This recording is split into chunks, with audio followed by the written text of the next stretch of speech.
The State Hermitage Museum owes its existence to Catherine the Great, Russia's most famous queen. She loved to collect new art.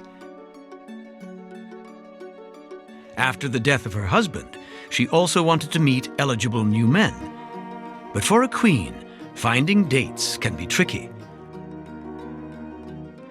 The first challenge was where to meet them. Well, we are with you now in the place called Small Hermitage, and Catherine the Great ordered to construct it in order to escape from the hugeness of the Winter Palace. She wanted to be here alone or with the closest people of her circle. This was where Catherine held her secret dinner parties. One of her suitors was Grigory Potemkin, a brilliant military officer. Potemkin wanted to show his love for Catherine, but what do you buy for the queen who has everything?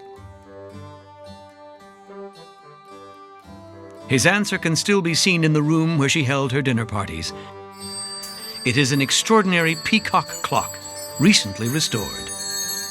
My name is Mikhail Guriev and I am a head of restoration workshop here. The idea of these things was not to show the time, but to impress people. Made by an English craftsman, this was a special effects extravaganza in its day. It can remind you of a cuckoo clock. So every hour it should perform. But here it's a bit more complicated.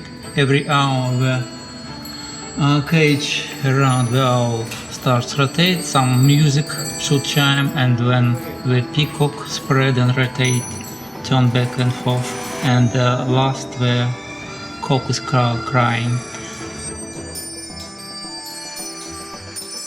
We can assume that Catherine was delighted by this 18th century marvel, but that didn't guarantee her love for Potemkin.